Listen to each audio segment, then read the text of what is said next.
कहिया से मनमा में लागल रहे ललसा सैया जी बैठतैया घर ही में कलसा। कहिया से मनमा में लागल रहे ललसा सैया जी बैठतैया घर ही में कलसा। नवरात्रि में 9 दिन रहती उपास, हाँ रहती उपास। दुर्गा जी के मूर्ति लागे झकास, मैया जी के मूर्ति लागे झकास। दुर्गा जी के मूर्ति लागे झकास, मैया जी के मूर्ति लागे झकास। कहिया से मनमा में लागल रहे ललसा सैया जी बैठतैया घर ही में कलसा। कहिया से मनमा में लागल रहे ललसा सैया जी बैठतैया घर ही में कलसा। नवरात्रि में 9 दिन रहती उपास, हाँ रहती उपास। दुर्गा जी के मूर्ति लागे झकास, मैया जी के मूर्ति लागे झकास। दुर्गा जी के मूर्ति लागे झकास, मैया जी के मूर्ति लागे झकास।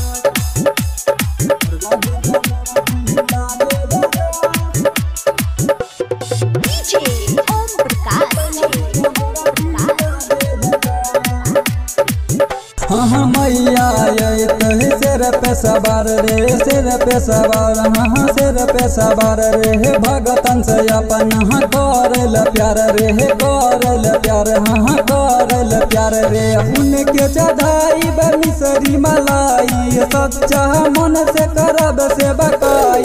मैया पुरैत मनमा कयास, हाँ मनमा कयास, हाँ मनमा कयास। मैया जी के मूर्ति लागे झकास, दुर्गा जी के मूर्ति लागे झकास। मैया जी के मूर्ति लागे झकास, दुर्गा जी के मूर्ति लागे झकास।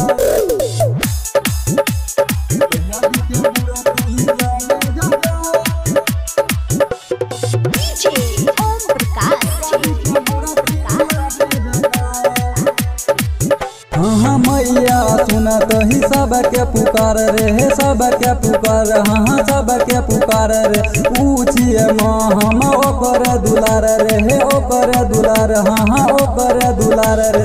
उनके चरण में सिर झुकाई, लाल सिंदूर माता तिलक लगाई। मैया पुरैत मनमा कया, हाँ मनमा कया, हाँ मनमा कया। मैया जी के मूर्ति लागे झकास, दुर्गा जी के मूर्ति लागे झकास। मैया जी के मूर्ति लागे झकास, दुर्गा जी के मूर्ति लागे झकास।